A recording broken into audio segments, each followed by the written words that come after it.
Lala rêve.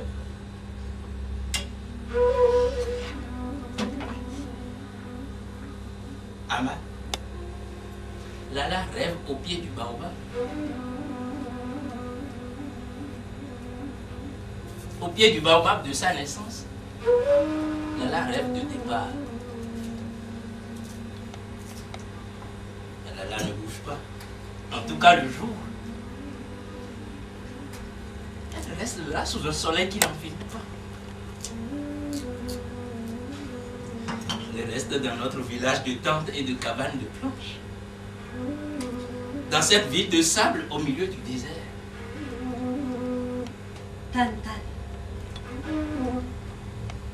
Elayon. Nouakchott, Nouadhibou, Saint-Louis. Bobo Dioulasso, Porto Novo. Bobo Dioulasso, Porto Novo. Moi, je me rate ma corda. Moi. Lala, tu rêves, hein? Lala rêve. Toute la journée, elle rêve. Et la nuit, Lala voyage. La nuit, Lala n'entend pas que le baobab de sa naissance lui parle.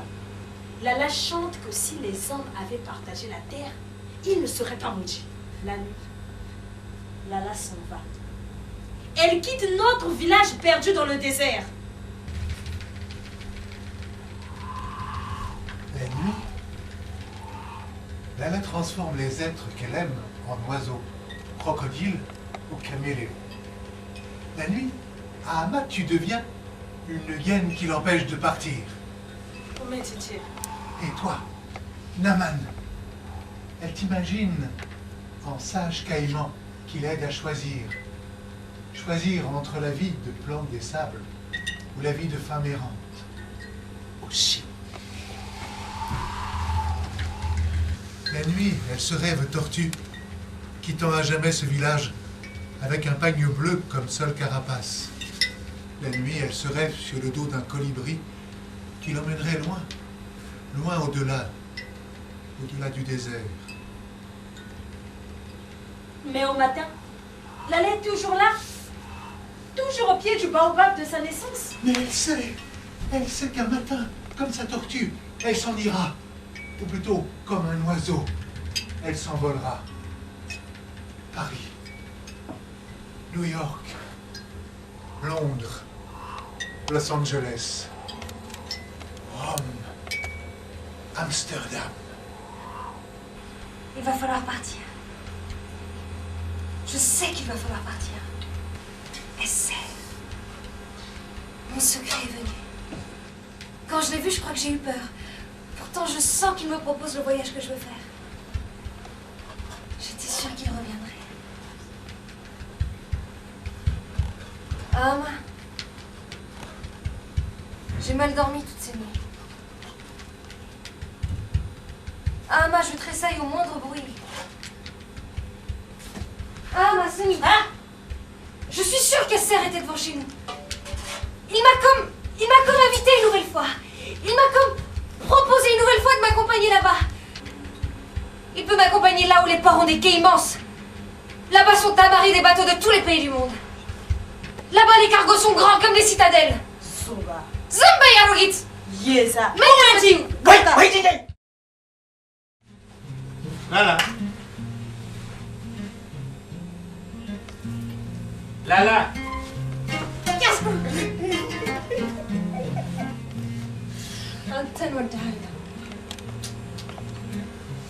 J'aime bien que tu sois près de moi quand le soleil se lève au-dessus de la terre. J'aime les ombres qui s'allongent sur la poussière des chemins. Lala, tu connais maintenant tous les secrets du soleil. Tu connais tous les secrets de la lune. Pas que... Naman le pêcheur m'a tout dit. Naman qui connaît les riches villes d'Occident. Naman qui guide sa pirogue en parlant aux étoiles. Je t'envie, Naman. Parce que tu connais les riches villes au-delà de la mer. Ama, elle observe Naman, n'est-ce pas? Elle touche sa peau, tannée comme un crocodile par ses années d'exil. Elle regarde ses yeux qui sont comme des ponts vers l'autre monde. Elle veut écouter l'histoire de sa vie, de la vie qu'elle n'a pas encore vécue. Naman, emmène-moi quand tu repartiras. Lala, je suis trop vieux maintenant. Je n'y retournerai plus jamais. Alors raconte-moi qui t'a guidé là-bas. Raconte-moi la légende de ce dauphin bleu qui a guidé ton bateau dans la tempête. Raconte-moi cette histoire que personne ne croit. Naman, moi je te crois.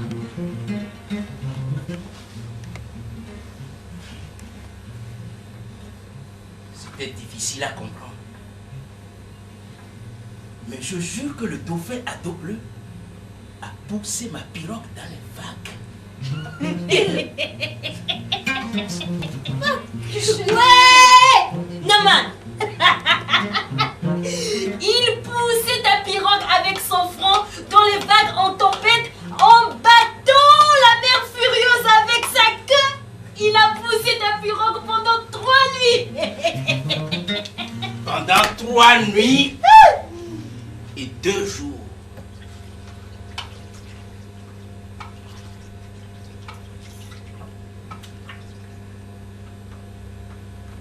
Et quand ma pirogue est arrivée près d'un port, le dauphin à dos bleu est reparti simplement vers le large.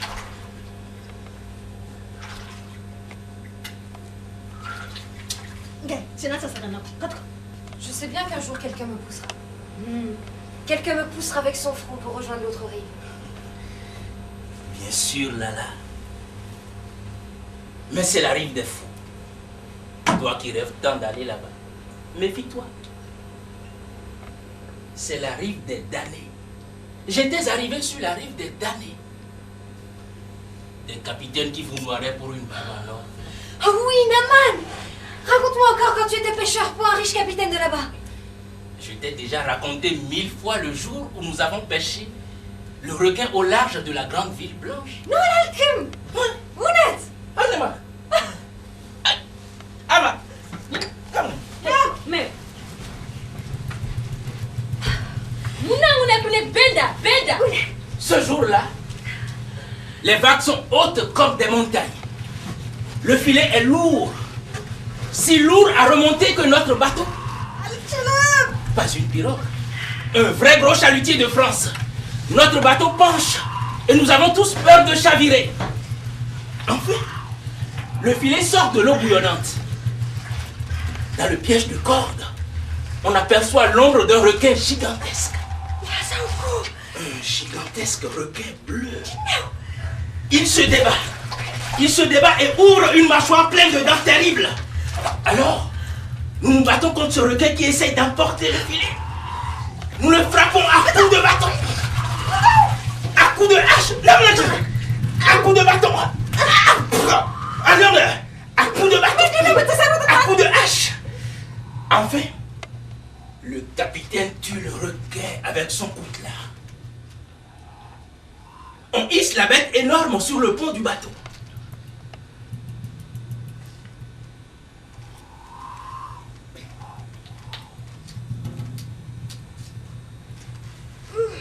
On lui a ouvert le ventre pour voir ce qu'il y avait dedans. Tu as trouvé une bague en or! Si belle que tout le monde ne pouvait plus en détacher son regard.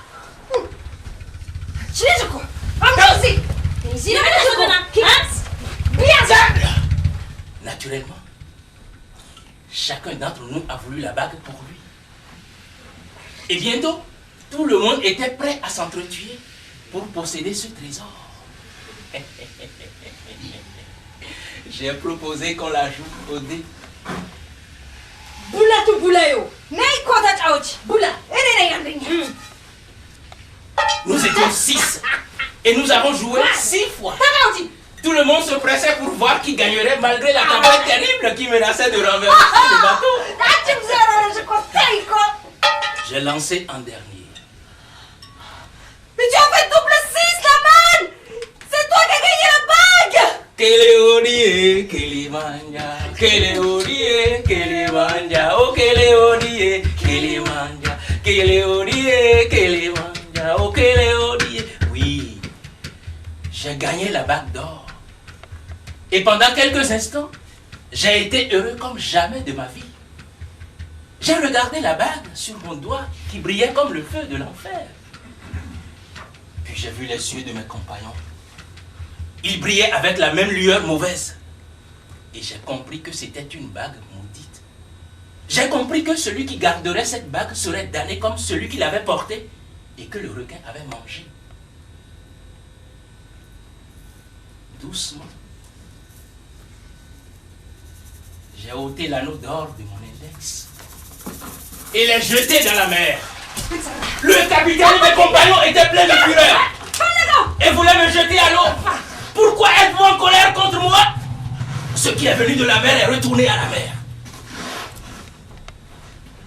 Je crois qu'à ce moment-là, la tempête s'est calmée d'un seul coup. Et le soleil s'est mis à briller.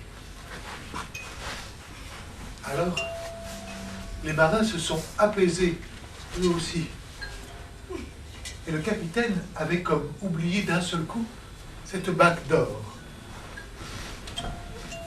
Hé, Naman, parfois tu finis ton histoire en racontant que le requin replongea dans l'océan pour ravaler la vague.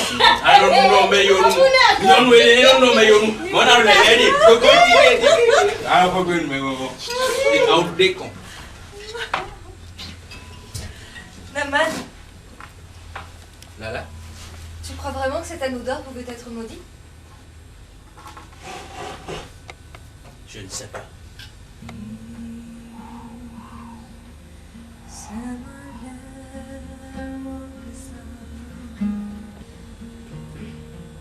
Mais ce que je sais, Lala,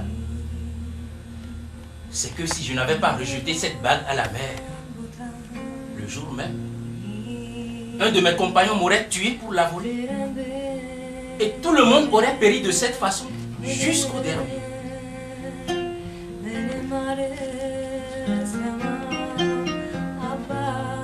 Tu entends, Lala? Lala ne veut pas entendre la folie qui agite de l'autre côté du monde. Lala ne veut pas croire que les hommes de là-bas sont aussi violents que les hommes d'ici. Alors elle préfère rester seule, au creux d'une dune qui ressemble tant à une énorme vague. Lala, juste chez toi. Lala, tu connais maintenant tous les creux des dunes. Un serpent doré. Un cobra qui danse.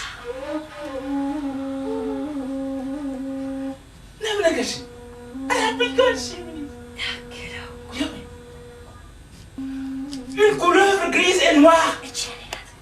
Elle semble sortir d'entre les cailloux pour t'espionner. Quelquefois, Lala en attrape une pas dangereuse. Et elle s'amuse à la tenir par la queue.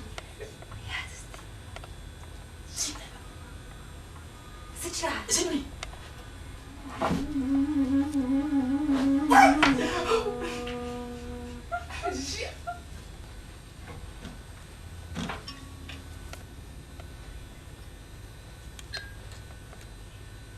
Lala s'installe alors par terre dans la poussière. Elle se souvient du parfum d'un arbre mystérieux dans son dos. Ama, elle aimerait entendre une nouvelle fois l'histoire de sa naissance. C'est une histoire étrange, mais tu ne la lui racontes jamais de la même façon.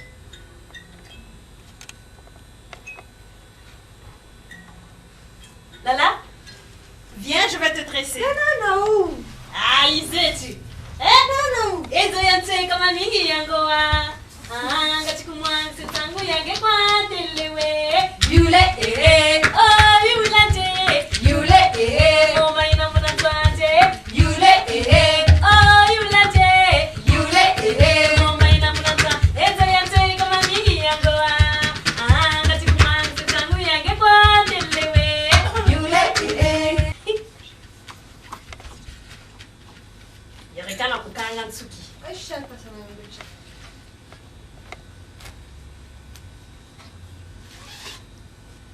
Quand le jour où tu devais naître est arrivé, c'était peu de temps avant l'été, avant la sécheresse. Awa, ta mère, a senti que tu allais venir.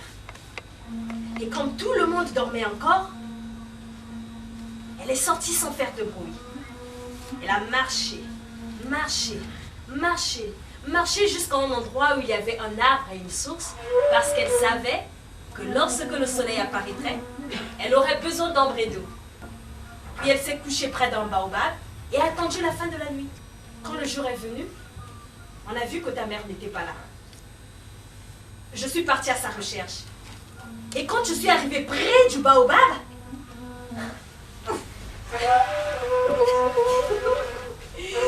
ta mère avait les bras accrochés à une branche basse et elle gémissait doucement, doucement.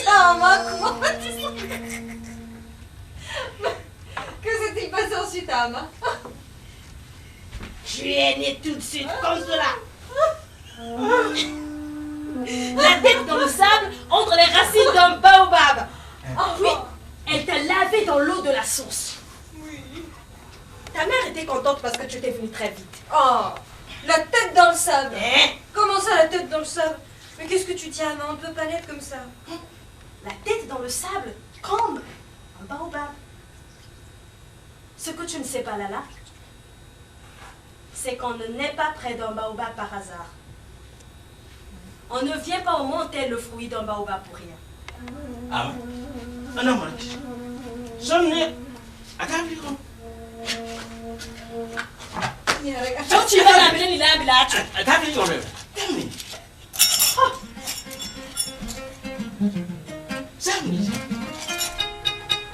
Lala,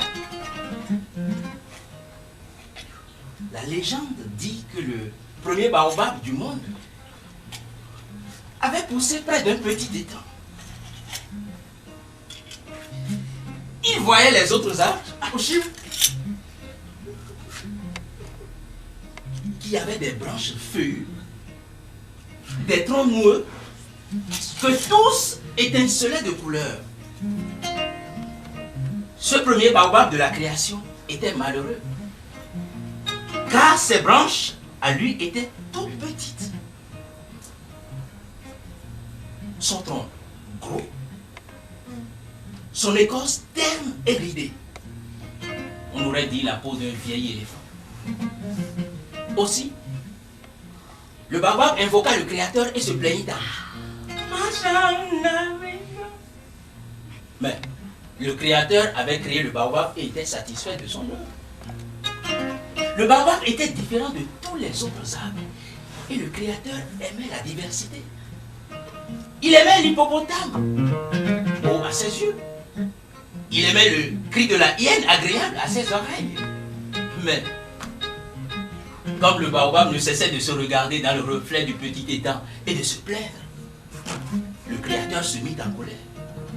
Il descendit sur terre, saisit le baobab, le souleva et le replanta à la mer. Ainsi, le baobab, ne se voyant plus, ne se plaignait plus. Hein? Ouais. Comment t'es donc? Mais Ama, je me plains pas comme ce baobab. Oh. Ama, si.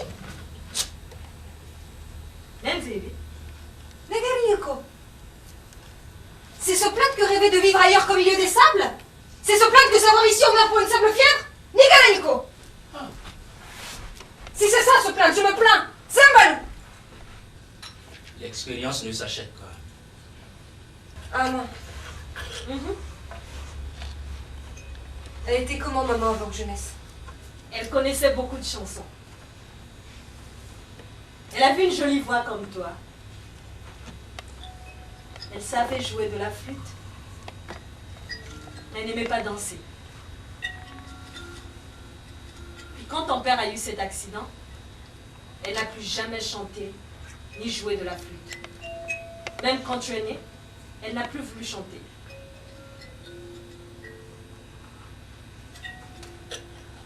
Ama, parle-moi encore d'elle. Elle pensait qu'elle n'aurait pas assez d'argent pour t'élever. Elle avait peur d'être obligée de te confier à quelqu'un d'autre.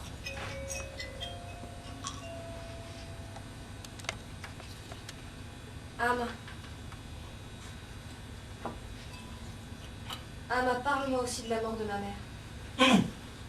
Ce n'est pas bien de parler de ces choses. Pas que Naman.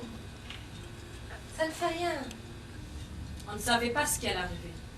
Un jour, Hawa s'est couchée parce qu'elle se sentait fatiguée. Elle est restée comme cela pendant plusieurs jours sans manger et sans bouger. Il n'y avait pas encore de médecin au village. Et personne ne savait ce qu'il fallait faire. Un jour, c'était le 6e jour, je crois. Hawa m'a appelée. Elle m'a fait signe d'approcher. Puis elle m'a dit seulement, je vais mourir, c'est tout. Sa voix était étrange, son visage tout gris, et ses yeux brûlaient. Alors j'ai eu peur et j'étais emmenée le plus loin que j'ai pu. Quand nous sommes revenus à la maison, j'ai vu Naman devant votre maison. J'ai compris que Hawa était morte.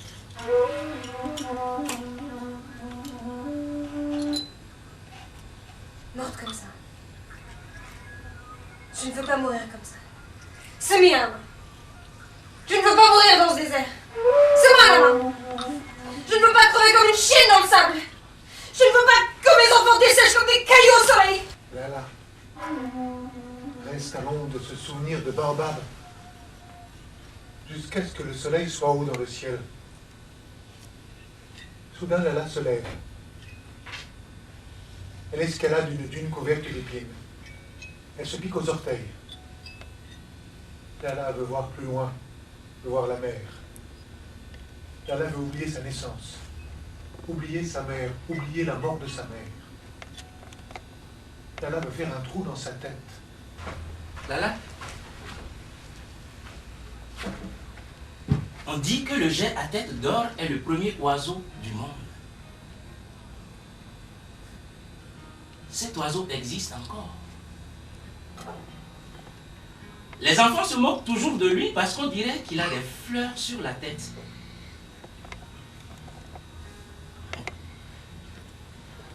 Alors que la terre n'existait pas. Avec ses parents, le jet volait.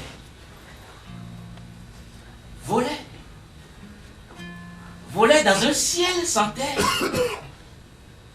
Et quand sa mère est morte, quand la première mère du premier oiseau est morte, il n'y avait aucun endroit pour l'enterrer, puisque la terre n'était pas encore née. Pas de sol pour creuser, pas de terre pour reposer.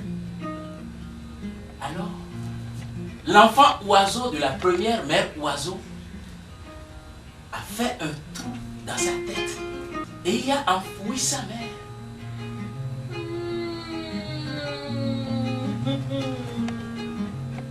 C'est pour cela qu'il y a des fleurs sur la tête des géants à tête d'or, n'est-ce pas? Oui, ce sont des fleurs que le soleil lui a données.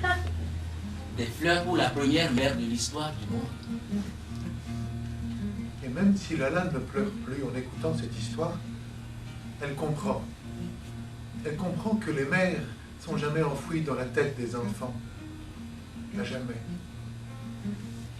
Alors, du sommet de cette dune épineuse, Lala s'invente une route qui file vers le nord.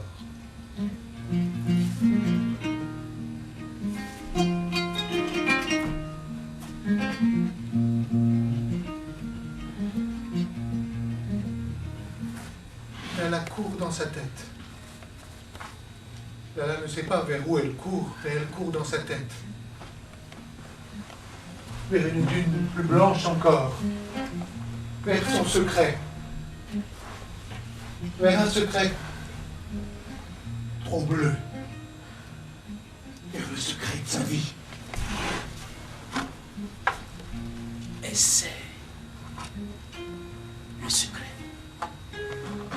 Maman, personne ne sait rien de lui. Un homme bleu, un homme blanc du désert.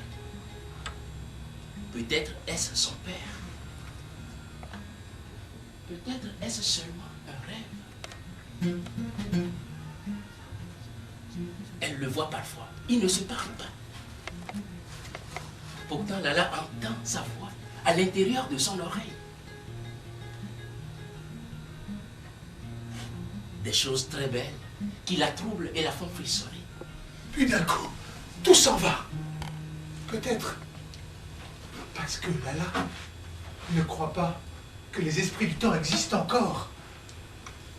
Peut-être parce que Lala ne sait pas écouter les esprits du vent. Alors, elle revient de cette autre mémoire dans laquelle elle est entrée sans le savoir. Elle revient de ce passé à jamais passé. Elle revient dans ce présent qui l'a fait tant pleurer. Non, mais mettez-la sur la table là. Hein? Mettez du mamie. Alors j'aime bien être dérangée. Mettez mamie. J'aime bien être embêtée par ce beau berger. Au village, on l'appelle le Artani, le berger. Il vient par ici quelquefois quand une de ses chèvres s'est égarée. Oui, écoute. Ah, voiture le problème. Ah, là, écoute, là, voiture. Et la voiture. Je ne comprends pas ta langue, Artani. Artani, est-ce que je t'ai déjà raconté la légende de l'oiseau Balabi? Il y avait dans mon désert une grande ville. Cette ville appartenait à un émir puissant qui avait pour seul enfant une fille nommée Leila.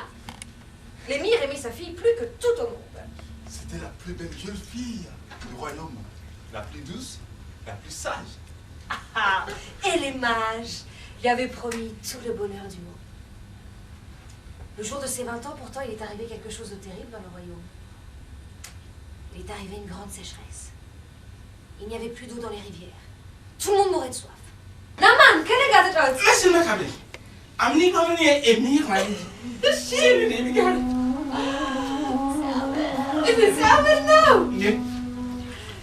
L'émir de ce royaume était accablé par la sécheresse qui frappait son pays. Il fit convoquer les mages et les sages. Parmi eux, il y avait un Yoruba, un devin, qui connaissait la magie et savait lire le fa.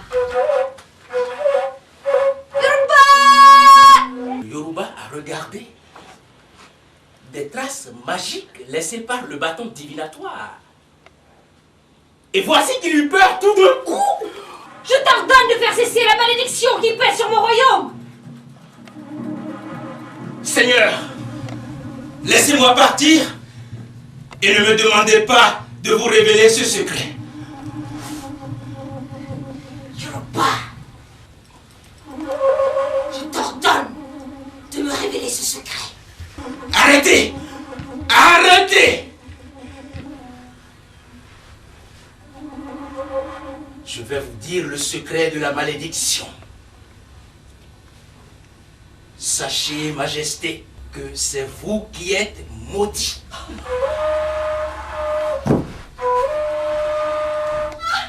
Pourquoi? Parle! N'avez-vous pas, Monseigneur, fait punir un homme autrefois pour vous avoir volé de l'or? Oui, je l'ai fait! Je l'ai fait parce que c'était un traître et un voleur! C'est lui qui a envoyé cette sécheresse sur votre royaume. Que faut-il faire pour conjurer ce mauvais sort? Il vous faut sacrifier votre fille unique. Allez, donnez-la aux bêtes sauvages de la forêt. Et la malédiction qui frappe votre royaume s'arrêtera. Oui, dégoûté! Oui, dégoûté! Leila! Ah! Alors, l'émir de ce royaume s'est mis à pleurer et à crier de douleur et de colère. Mais il y avait dans ce pays un jeune homme qui aimait follement Leila. Et il était décidé à la sauver. Yedouka! Yedouka! Yedouka! Oh! Ouh. Ce jeune homme avait hérité de sa mère un anneau prodigieux qui donne le pouvoir d'être transformé en oiseau. Oh. Mais si tu te transformes en oiseau pour me sauver, pourras-tu retrouver ta forme première? Hein? Jamais. Par contre, l'anneau me rendra immortel.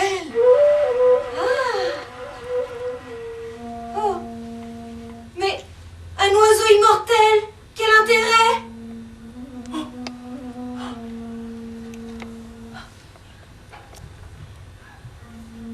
La nuit du sacrifice est arrivée.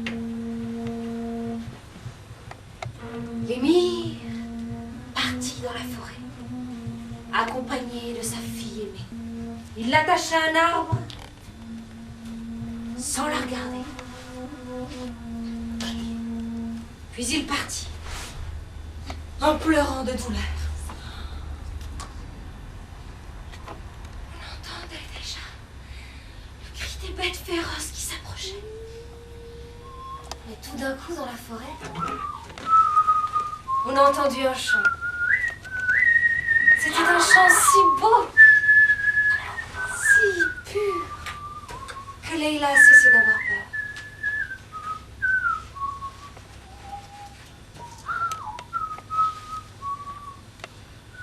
Toutes les bêtes féroces de la forêt se sont arrêtées pour écouter la chanson. En l'écoutant, elles se couchaient par terre et devenaient tous comme des agneaux. Leïla a aussi écouté cette musique avec ravissement. Et aussitôt, ses liens se sont défaits d'eux-mêmes.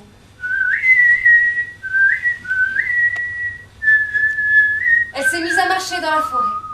Et partout où elle allait, le musicien invisible était au-dessus d'elle, caché dans le feuillage des arbres. Leïla est arrivée au matin vers le palais de son père. Et quand l'émir et son peuple l'ont vue revenir bien vivante, ils ont pleuré de joie, Tani. Mais personne n'a fait attention à un oiseau. Un petit oiseau qui volait discrètement de branche en branche. Sandy Nanawa. Ah, La pluie a-t-elle recommencé à retomber sur le royaume? oui. Ah. Le lendemain, tout juste le lendemain, la pluie est retombée. Et la verdure a poussé sur le royaume de ce cher émir qui avait su sacrifier sa fille unique et aimée pour son peuple. Et sous cette pluie, le petit oiseau, l'oiseau Bala Bilou, chantait toujours. Il chantait parce qu'il avait sauvé la princesse Leïla. Et comme il ne pouvait pas reprendre sa forme première, l'oiseau est venu se poser chaque nuit près de la fenêtre de la princesse pour chanter Bala Bilou. Mais on raconte qu'après sa mort, la princesse a été changée en oiseau. Depuis, elle chante avec l'oiseau Bala Bilou dans les forêts et les jardins, éternellement. Tu sais, Tani, les filles racontent toujours cette histoire pour séduire les garçons timides comme les colibris. Pour toi, les femmes sont des princesses. Hein? Princesses. Et les hommes du désert, des colibris. Et J'aime beaucoup les colibris. je t'aime bien comme princesse. Non! Elle s'échappe vers la plus haute dune. Elle s'échappe parce qu'elle comprend que fuir ce désert est sa seule chance. Elle s'échappe parce qu'il n'existe pas d'oiseau enchanté pour sauver Lala.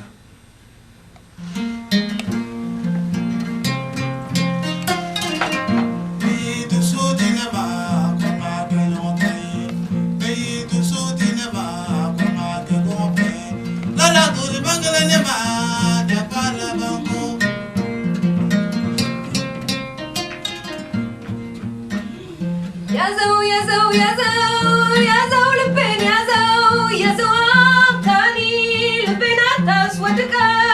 Yazoo,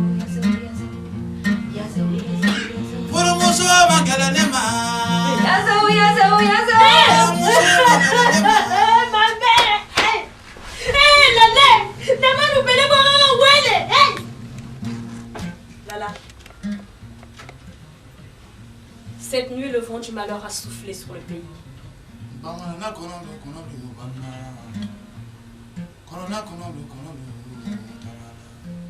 Quand il est là, ce vent, l'air devient plus chaud et plus lourd, comme s'il y avait du gris partout. Quand il vient, les gens tombent malades.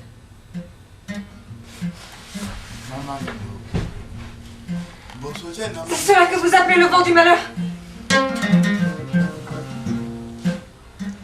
Le vieux Naman est malade.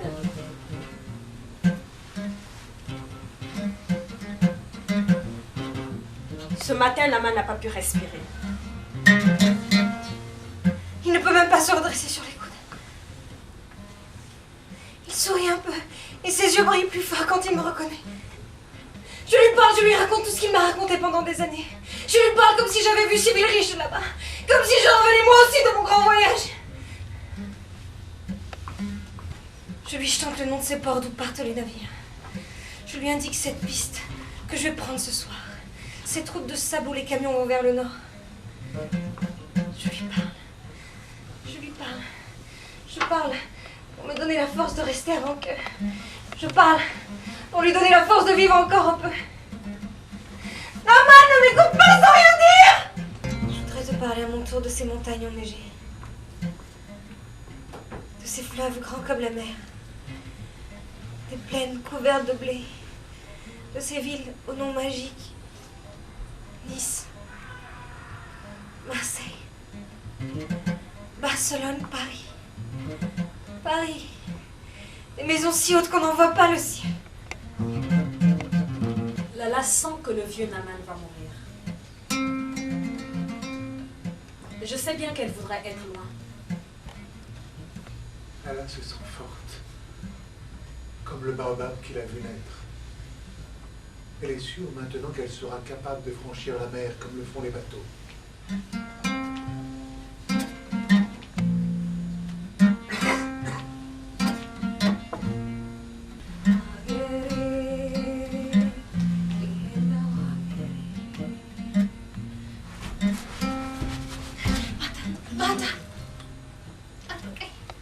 Demain matin. Demain matin. Lala se prépare aussi vite qu'elle peut. Elle s'en va sans se retourner. Elle ne sait pas où le sentier s'arrête. Elle ne sait pas bien où elle doit retrouver le Hartani. Les yeux embués de larmes, le cœur serré. Lala marche aussi vite qu'elle peut.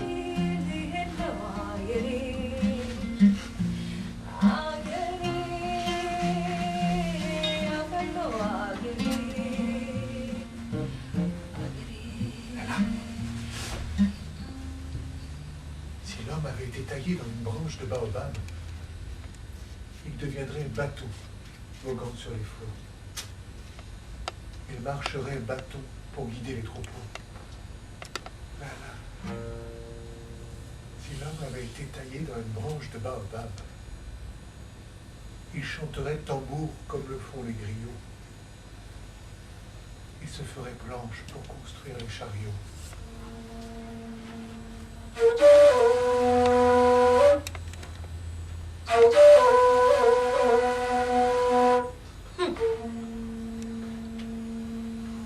Elle est partie. Ce matin, avant le lever du soleil. Elle n'a même pas jeté un regard vers le fond de ma case de terre rouge. On a oublié.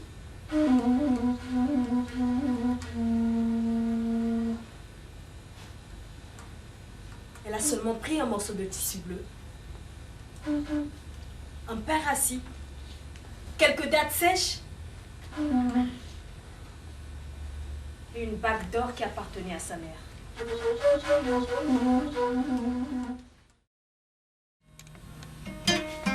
Elle marche. Marche sans se retourner. Elle caresse la bague d'or de sa mère du bout des doigts. Elle serre le paquet de pain et les oranges contre sa poitrine. Les Les idées se bousculent un peu dans sa tête parce qu'elle sait qu'elle ne reviendra plus à son village.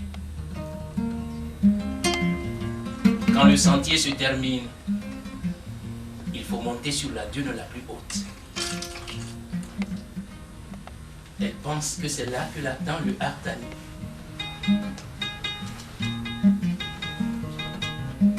Mais elle ne le voit pas encore. Il est peut-être caché, enfoncé jusqu'au cou dans un trou, comme un serpent dans le sable. Peut-être qu'aujourd'hui il ne veut plus partir. Je lui ai dit pourtant que je viendrais ce matin avec lui. C'est lui qui m'a indiqué la route qui franchit le désert. La route où l'on se perd, celle d'où jamais personne ne revient. Le Artani est là, un peu en contrebas, debout et fier sur un rocher rouge. Il est immobile, son visage est sombre, mais son sourire l'éclaire, puis qu'il marche vers Lala.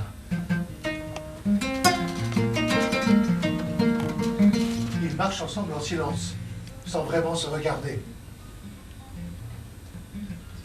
Lala essaie de mettre ses pieds sur les traces du berger. Le soleil pèse sur la tête et sur les épaules de Lala. Elle pense que sa bouche est devenue pareille à celle des chameaux et qu'elle pourra bientôt manger des cactus et des chardons sans rien sentir.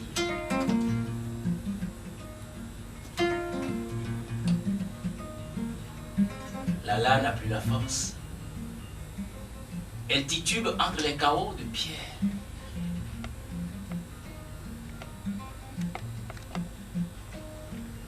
En tombant, plusieurs fois, elle se blesse au genou.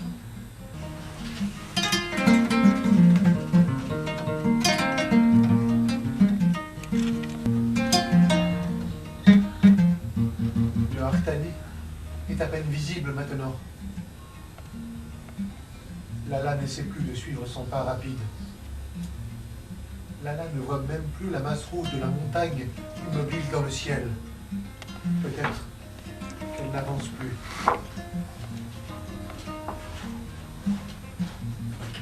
De temps en temps, au milieu du sable ocre, un caillou bleu, puis un autre encore. Lala s'avance en les regardant fixement, comme si les pierres lui donnaient de la force, comme si elles étaient un signe qui lui montrait la route à suivre.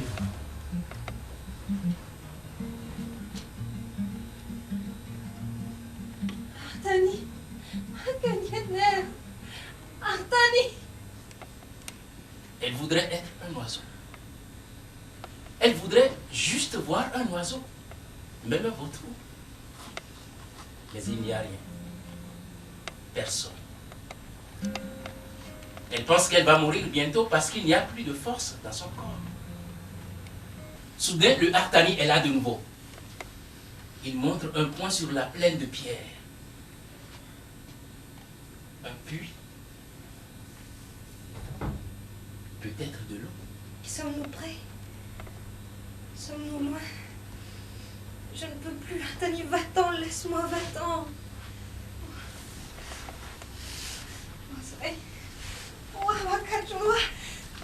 Un simple trou dans la caillasse, avec de l'eau grise. L'eau est tiède. Un peu âcre. Voilà! Lala boit longuement. La tête près de l'eau. Nous allons quitter ces pays de sable, Artani. Nous serons bientôt dans des pays sans sable.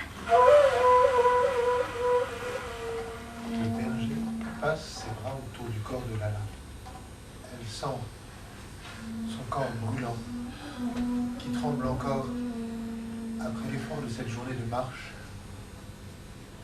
Lala entend le cœur du Artani qui bat dans les artères de son cou.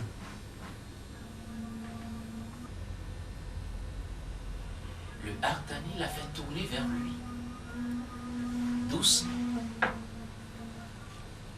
Dans le silence de la nuit,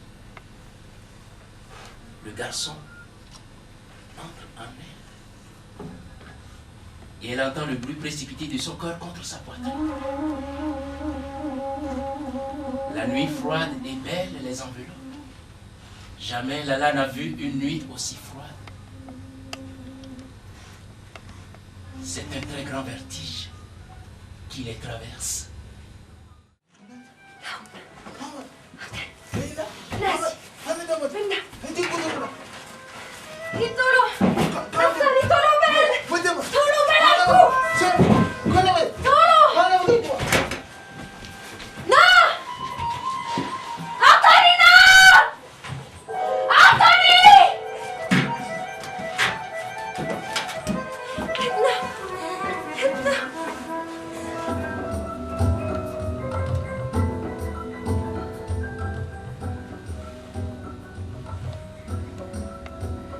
Je ne sais pas comment j'ai pu débarquer en cachette dans ce cargo à destination de Marseille.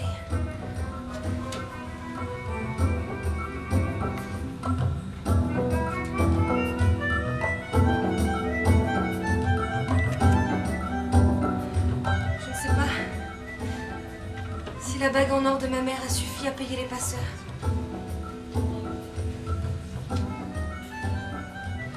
Je ne veux pas savoir pourquoi mon beau berger n'est pas avec moi dans cette cale sombre et noire.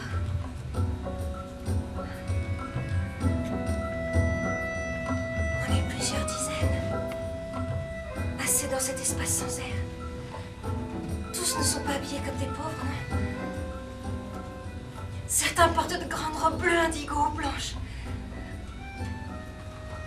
Il y en a qui n'ont pas de chaussures ou en portent des trop grandes pour eux. Les vagues font enfin vibrer la coque en tôle du bateau.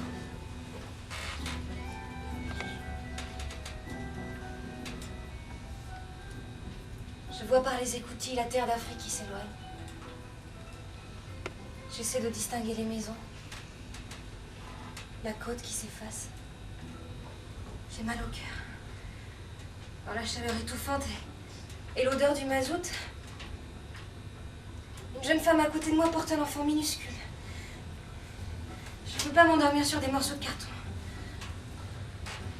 Au matin, la terre promise est toute proche. On entend la pluie qui tombe sur le pont du bateau. L'eau froide ruisselle sur les passagers cachés en fond de cale. Je ne vois pas les palais. Il n'y a pas de tour magnifique. Pas de riches maisons. Il n'y a qu'un quai sans fin couleur de ciment. Un quai qui s'ouvre sur d'autres quais. Le cargo glisse lentement dans l'eau noire des bassins. La pluie continue à tomber, fine et froide.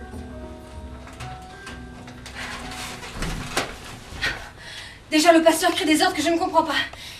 Je ne sais pas comment j'ai pu débarquer alors que des douaniers fouillaient déjà le navire. Je ne sais pas comment les policiers n'ont pas pu m'attraper alors que j'escaladais le haut grillage du port.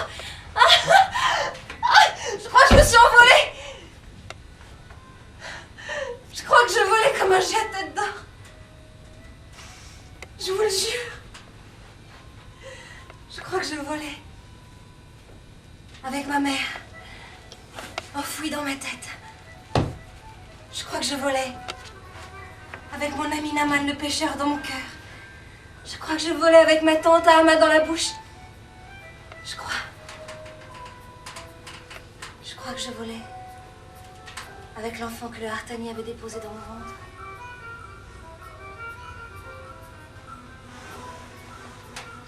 Envolé.